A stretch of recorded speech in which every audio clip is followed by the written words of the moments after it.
Hello Wolfers, welcome back to the Wolf Practice. So last week we talked about setting up a supply chain function starting from scratch. That was particularly tailored to growing companies moving from startup to small to mid-sized company. And this week we're going to talk about something that is somehow related to that, although probably more broadly applicable to a number of different situations whereby supply chain leaders, operational leaders, need to set up their own supply chain processes in the first 180 days. So this might be applicable to companies when they again start from scratch and they want to have like a 6 months roadmap towards creating and building this supply chain function. But also for each and every single one of you who are watching this video, if you move to a new company, a new role whereby you have your 6 months to be taken care of and you're stuck in a situation where there aren't too many process systems, any sort of structure that you would expect from a supply chain function is not there, and you need to act quickly and you need to have an idea over what to do and how to impact in your first 180 days. So let's take a look at a bit of a playbook. And in a way, we're talking about a startup playbook that defines at least some of the key actions and activities that you might want to undertake as a supply chain leader. The first thing to do, quite obvious for some, but not necessarily the case, is defining roles and responsibilities. So who is responsible for what? Who is responsible for fulfillment? Who is responsible for planning? Who is responsible, by example, for inventory management?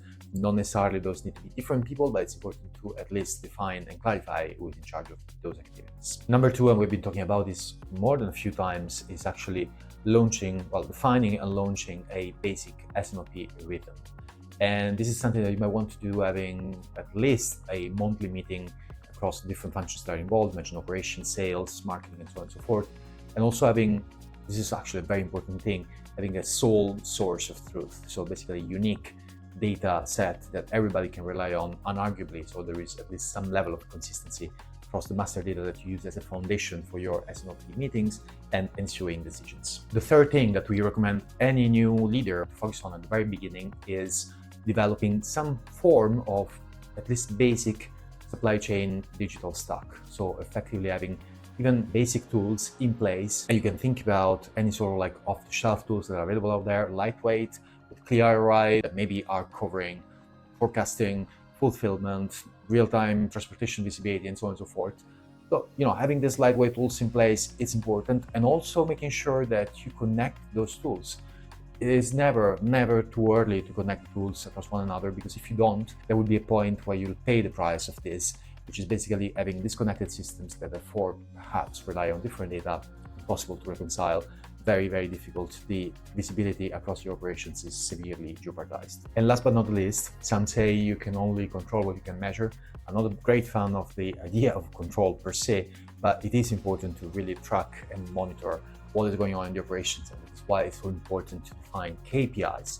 Again, we said this last week, you don't want to boil the ocean, you might just want to focus on initial KPIs that are relevant, relatively easy to implement and easy to track, but very helpful, can give you significant information.